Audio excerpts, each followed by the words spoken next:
This is for Targer, co-host of the Public Safety Future Responders podcast with my co-host Medic Doug. How are we all doing out there? I'm hoping we're all doing good on this Monday, September 18, 2023.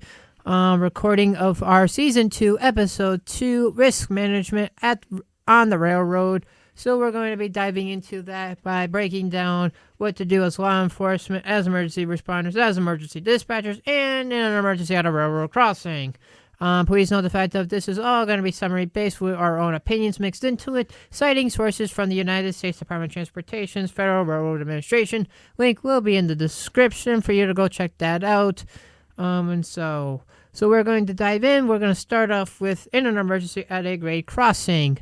So we're going to dive right into that.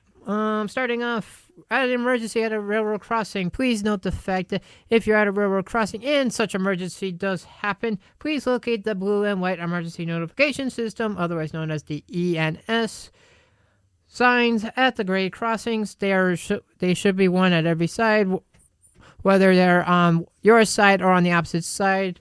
Then you by calling the railroad for help using the phone number on that signpost. For example, on the example that is given on the site, basically going 1-800-555-5555 with railroad crossing 836-597H at XYZ Railroad. That is an example. Please do not actually use that phone number. And when a dispatcher picks up the phone, tell the dispatcher your location by providing the crossing identification number on the sign next to where it says X-ing, which is crossing. Instead of saying the word crossing, they just put an X-ing for those that need understanding. And then also tell the dispatcher what the emergency is, whether it's a train derailment or a malfunction on the signal or whatever the case is. So that is in the event of what to do at an emergency at a grade crossing. We're next going to move on over to emergency dispatchers. Like previously stated, as emergency dispatchers, direct the callers to look for the blue and white emergency notification system, the ENS signs, to quickly determine the location of the emergency, of the railroad emergency number. Immediately contact that railroad responsible for the track. So, as an example, in the state of Connecticut, all tracks usually between the Shoreline East, which runs from New Haven, Connecticut to New London, or the Harbor Line that goes from New Haven to Springfield, for example, are on the Amtrak trackage. So pretty much at all railroad crossings in the state of Connecticut for passenger services, you would want to contact the Amtrak emergency dispatch numbers, which are located on those blue ENS signs located at every railroad crossing. Determine if the incident involves a trespasser or a motor vehicle. And determine if there are additional damages such as motor vehicles on the track or hazardous cargo. As dispatchers ensure that your call center has a map of all railroads in your area, as well as a policy for handling railroad incidences. So pretty much when an emergency dispatcher gets the call, pretty much you want to direct the callers to look for the emergency notification system signs. Immediately contact that railroad, such as Amtrak, for example, for the responsibility of the railroad. Determine if that incident involves a trespasser or a motor vehicle, so you could dispatch whether it's police officers that need to be dealt with for the trespasser, or pretty much a fire rescue for the motor vehicle accident. And then determine if there are such additional damages, dangers such as motor vehicles on the track or hazardous cargo that emergency responders need to be aware of, and then ensure that your call center pretty much has all maps of all railroads in your area for contacting the responsible party at the time of emergency. So, and that is what to do as emergency dispatchers for a railroad emergency. Now we go from the dispatch centers out to the field at a railroad crossing by going into about the law enforcement responsibilities and as emergency responders. So we're going to be starting off with law enforcement. As law enforcement officers, you want to be aware of a few things. Become familiar with railroads operating in your area of jurisdiction and the types of products they regularly transport. Take note of grade crossings and develop a map of railroads in your area you patrol. Monitor grade crossings, educate violators, and issue citations when necessary. Develop an emergency response plan for handling all rail-related incidences on who needs to be called, how to deal with it, and such. And then, of course, for investigating rail-related incidences, you learn the challenges of investigating highway, rail, grade crossing collisions, and enhance your investigative skills. Pretty much for like Amtrak, when you call Amtrak for law enforcement, they will send out probably their own railroad police department because they have their own rail officers that you see at all Amtrak stations. And then depending on where they're positioned, I know a lot of times Amtrak rail officers are positioned at your major stations, such as probably Grand Central, Union Station, and a few other stations that I have not listed.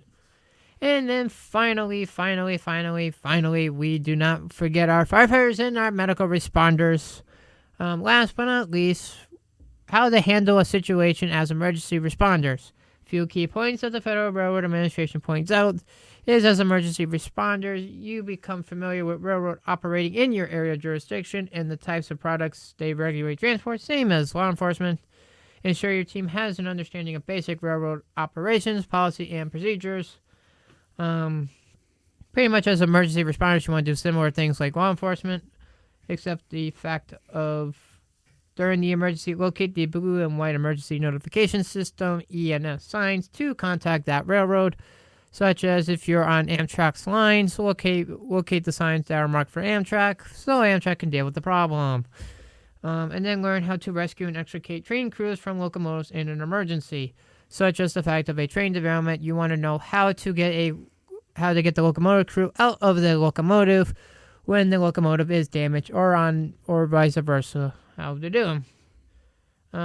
And then pretty much for additional information for law enforcement and first responder resources, you could go to the U.S. Department of Transportation's Federal Railroad Administration for all your railroad needs for emergency responses. And that will do it for this episode. Before we signed off, Medic Dog, do you have anything you would like to add to that topic of risk management on the railroads? I just, want to add saying that, the railroad, fields, can be very dangerous. And, if any kind of a situation happens, a train's wheels cannot turn. So they go straight through. So one thing you don't want to do is, when if you're driving and the railroad crossing lights go on and the gates go down, do not go by them, because if a train comes through, it will destroy the car and possibly kill the people inside. So just when you're at a railroad crossing, just be aware of your surroundings and always stop when the lights turn on and the gates are down. And don't start driving until the gates are up and the lights turn off. That is very, very true. And folks, to add on to what Matty Doug was just saying, in terms of railroad crossing, please note the fact that when those barriers do go down, they are to protect you from the railroad, because all railroad lines in a lot of places are active railroads, whether they're industrial branch lines or for your good old passenger needs. And plus also, folks, if your car is stuck on the line, please immediately report it, please, because all trains in the area has to have the order to slow down, to stop, because once a train is going at its top speed, it may or may not be able to slow down in time to prevent a collision. A lot of trains in most areas, such as probably the Northeast Corridor, are usually running between 70 to 110 miles an hour.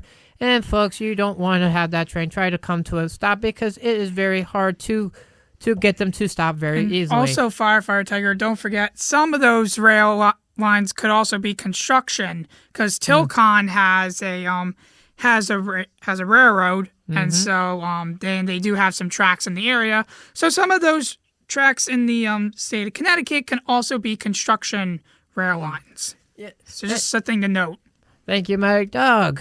As you all probably will hear, we keep throwing the word Connecticut around. That is because we're using the state of Connecticut as an example, because of because of where this podcast production is being produced, plus also in the fact of Connecticut has a lot of rail lines in the state, whether it's operated by Amtrak, Metro North, CT Rail, Shoreline East, and all those other lovely tracks. Whether they're both passenger freight or industrial, folks, please be careful on that. And when you see the barriers go down, please be respectful to the fact of when those barriers go down, that's because a train is coming.